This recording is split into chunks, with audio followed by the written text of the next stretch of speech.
I'm Dr. Mitra Motamedi. I'm a family physician practicing in Vancouver. I'm focusing on mental health and ADHD at this time.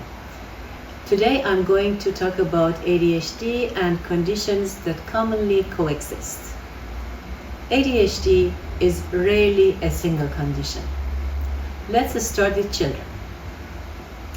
Oppositional defiant disorder, or ODD, is the most common condition affecting about 41% of children with ADHD. A child with ODD, oppositional defiant disorder, is stubborn, defiant, and refuses to follow rules or listen to authorities. It is seen more in those with hyperactivity, about 50%, and less seen in those who are just inattentive. It's about 25%. Another common condition seen alongside ADHD in children is conduct disorder. This condition involves more severe and ongoing antisocial and aggressive behaviors, such as destroying properties, starting fights, or mistreating animals. Without proper treatment, and depending on the environment the child grows up in, there is a higher risk of developing persistent antisocial behaviors, aggression, or even criminal activities later in life. Another very common condition is anxiety. Most adults I see report long-time anxiety since their childhood. The most common type is social anxiety disorder. Most of the times, their anxiety goes away or improve when we treat their underlying ADHD. But some of them may have anxiety disorder that needs to be treated separately. Recent studies estimate that about 1/3 of children with ADHD also have an anxiety disorder, and around 20% of them experience depression.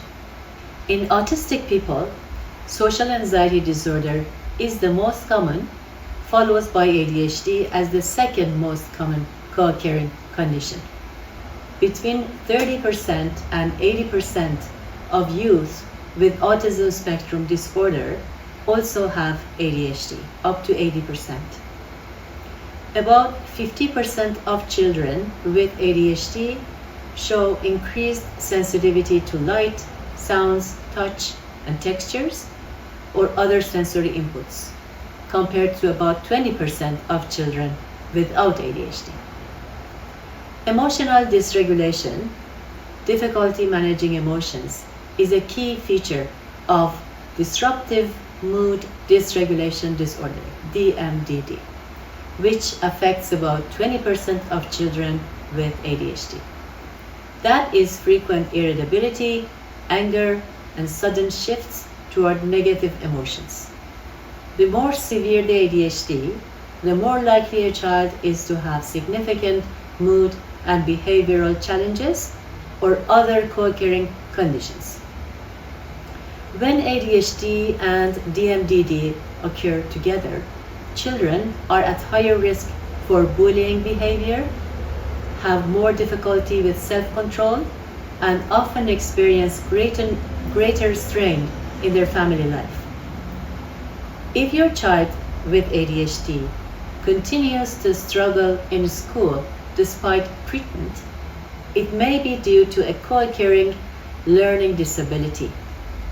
Up to 40% of children with ADHD have dyslexia, that's a reading disability, and about 60% have dyscalculia, a math disability.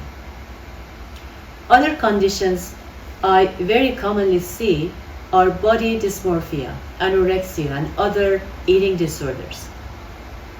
A 10-year follow-up study found that stimulant medications, especially when started in early childhood, may help protect against developing other conditions like depression, anxiety, and oppositional defiant disorder.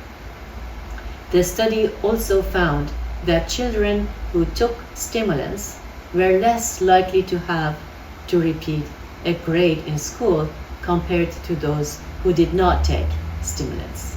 About 8 out of 10 adults, 75 to 80% of people with ADHD have at least one other mental health condition at the same time. I will start with substance use. About 1 in 4 adults with addictions or substance use disorder also have ADHD. In younger adolescents with addictions, up to 50% may have ADHD. Cannabis, marijuana, is the most commonly used or misused substance in individuals with ADHD. ADHD is also the second most common condition seen alongside cannabis use disorder.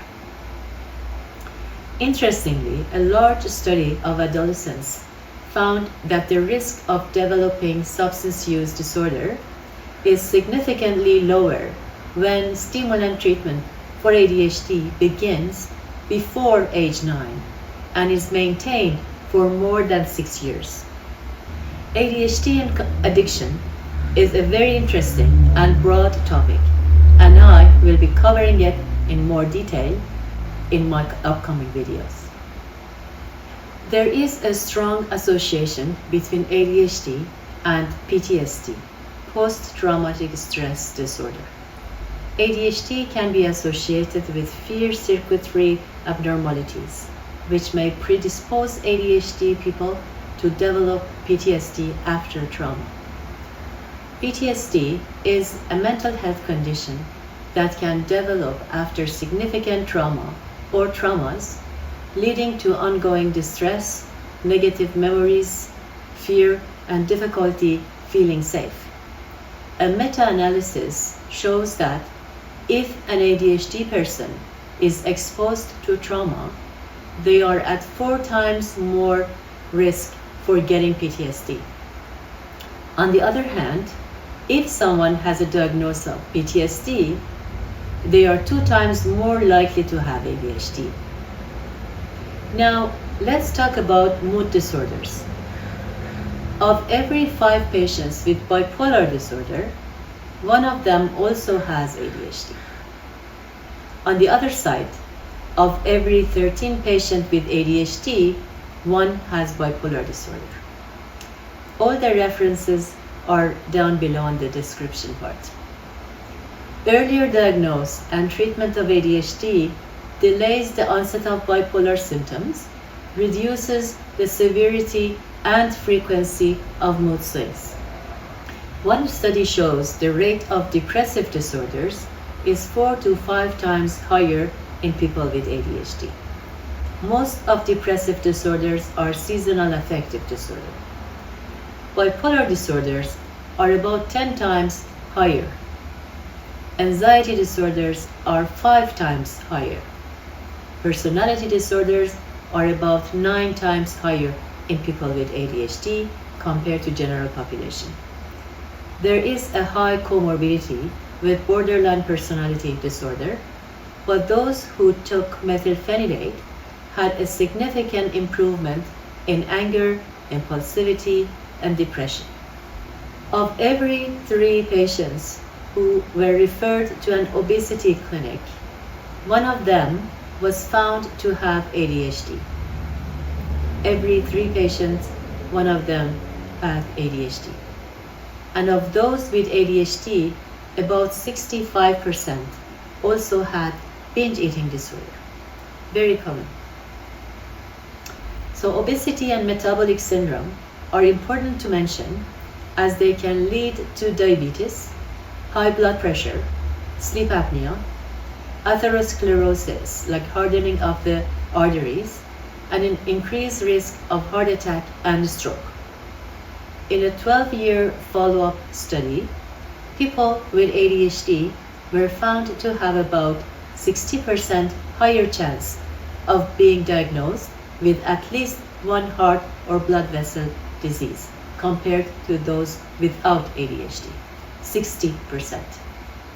About 80% of ADHD adults have one kind of sleep disorder: insomnia, irregular sleep patterns, delayed circadian rhythm, sleep-related movement disorders like restless leg syndrome, nightmares, sleep apnea are quite common. ADHD coexists with a whole range of inflammatory conditions, including allergies, asthma, mast cell activation syndrome. Also chronic digestive issues, irritable bowel syndrome, IBS, migraine headaches. Adults with ADHD often have a lower threshold for pain, meaning they feel pain more intensely than others. This sensitivity can be even more pronounced in those who also have autism spectrum disorder. As a result, many experience conditions like chronic pain, chronic fatigue, or fibromyalgia, which can make daily life more challenging. I recently listened to Dr. James Costow's talk. He sees ADHD as a neuroinflammatory condition that involves all body connective tissues commonly associated with disorders like POTS, postural orthostatic tachycardia syndrome. So when they stand up, blood pressure falls, they feel dizzy, and their heart races. Hypermobility spectrum disorder, Ehlers-Danlos syndrome. Not everyone with hypermobile joints has ADHD, but there's a strong comorbidity, and I will talk about these conditions in my future videos. Dementia. One study showed that adults with ADHD have been found to have about 3 times the risk of developing dementia, and that's after accounting for other risk factors like obesity, diabetes. Importantly, no increased risk of dementia was seen in people who were treated with prescription stimulant medications. In fact, treatment may offer some protective effect on brain health. More research needs to be done in this area. Now, considering how common and impactful ADHD is, it's surprising that it still isn't properly included in psychiatry and family medicine training programs. With better training, healthcare providers will be equipped to recognize and treat ADHD effectively, leading to better outcomes for patients across all ages.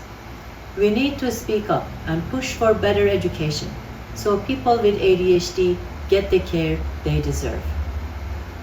My next video will be about ADHD and addictions. Stay tuned.